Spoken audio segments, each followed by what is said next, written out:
All right. So a reporter just grills Nancy Mace for taking credit on a bill she tried to kill.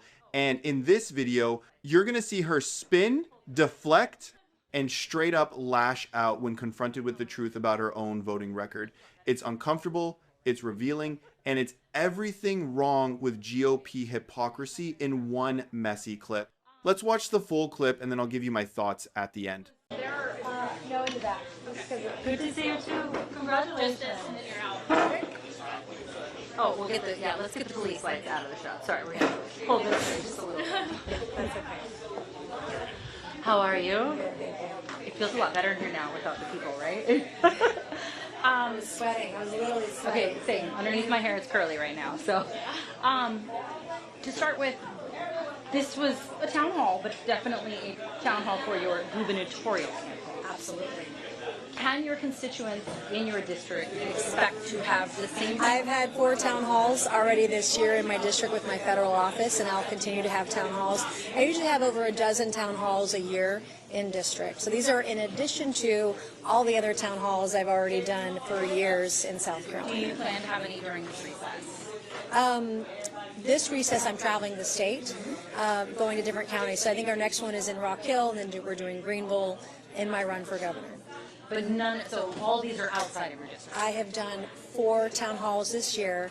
We'll do close to a dozen probably in district by the end of the year, which is what I do every year. Many of those pre some of the legislation that's just recently been voted on. So the big moves that have happened. You talked about the big beautiful bill. Well, it's throughout we've done 4 so far this year, and we're going to continue to do them like I always do. I noticed up there one of the accomplishments, things you were touting was the I-5 2016 interchange. Mm-hmm. What was the exit at Long Point Road? Yes. Not the interchange, but yeah. But that funding came from the Inflation Reduction Act, which you voted against. Right. Is that an accomplishment then? Is that something you can tout? No, absolutely. I mean, absolutely I can tout that, because we'll often argue over how much money is spent, how much money is wasted, and the vast majority of the funding in that bill was completely wasted, particularly in the infrastructure bill that was $1.2 trillion. We only had $110 billion dedicated to roads and bridges in that particular bill. Of that $110 billion, only $70 billion was for public transit, leaving only like $40 billion for roads and bridges across every state in the country, which is outrageous, right? In South Carolina, in the infrastructure bill, only got an extra $1 billion over a 5-year period. So we fight over how we spend the money, how we appropriate it.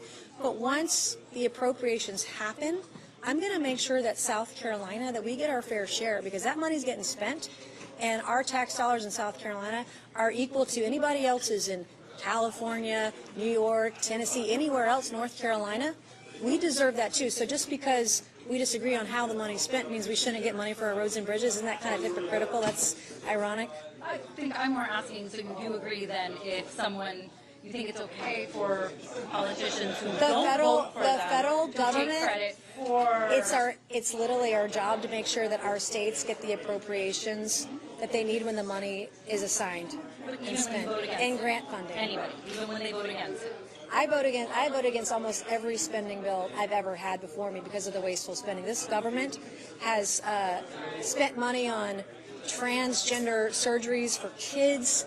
It spent money on putting men in women's prisons. We've spent over $26 million at the NIH to castrate mice and test them on a date rape drug.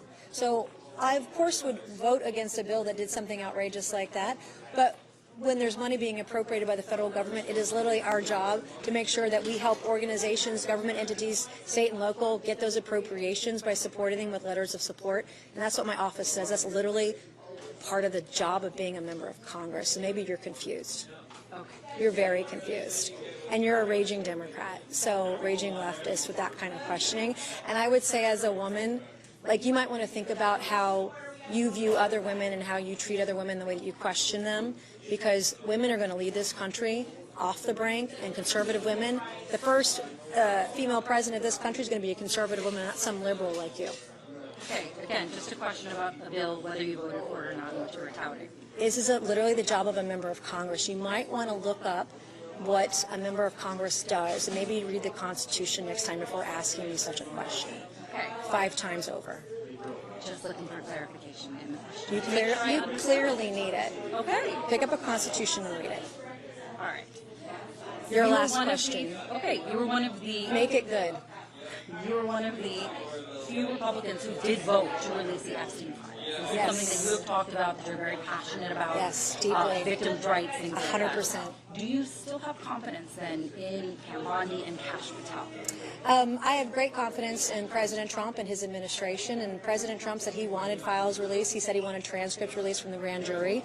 A judge has blocked it. And I will remind folks that are out there, Donald Trump was a whistleblower. He was one of the few people that actually interviewed with the FBI regarding Epstein. He banned Epstein from Mar-a-Lago.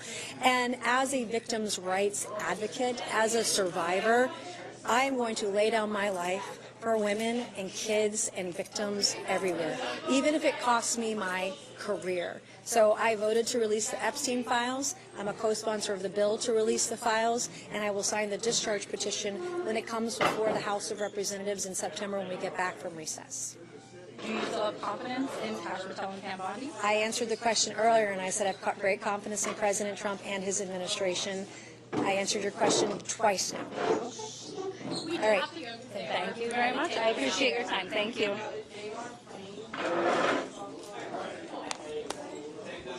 Okay, that went off the rails fast. So let's just start with the obvious. Nancy Mace is doing the thing that Republicans love to do. She's out here bragging, like literally touting a project that was funded by the Inflation Reduction Act, a bill she voted against. And when the reporter, who's honestly just doing her job, asks how she can take credit for something she tried to block, Mace gets snippy, defensive, starts rattling off a word salad about wasteful spending and castrated mice, which, okay, sure, that's a choice, but it doesn't answer the question, because the truth is, the Inflation Reduction Act is delivering real, tangible results, especially in states like South Carolina. I mean, Mace's district alone is seeing tens of millions in federal funding from a bill she publicly opposed. According to the White House fact sheet, South Carolina has received over $3 billion in clean energy investments because of the IRA.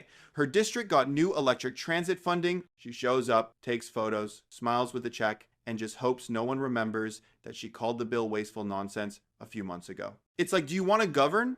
Or do you want to be a YouTube troll in a blazer? And look, she's not alone in this. This is becoming a whole genre of Republican hypocrisy. There's a report from Politico June 2024. They documented a bunch of Republicans who voted no on the bill and then quietly begged the Biden administration for the money anyway. Nancy Mace is literally in the article. They even got her letter requesting federal funds. She signed it. So this, I'm against it in principle, but I'll take the money anyway, dance. It's not clever. It's cowardly. Pick a side. And then the deflection, oh my God, the deflection. Oh, you're confused.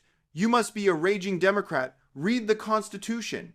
Are we in a student council debate in 2003? What are we doing here? That wasn't a gotcha question. That was a how do you justify this contradiction question. And instead of answering it with any real thought, she throws out some Fox News buzzwords, makes it weirdly gendered, like talking about how conservative women are going to save the country, and attacking the reporter for being a woman with the wrong political views. What? It's the same culture war playbook every time. Say something indefensible, get called out, then start yelling about pronouns in bathrooms and the liberal media. Oh, and then she tries to pivot to the Epstein files like she's the champion of victims' rights now. And yeah, great, you voted to release them.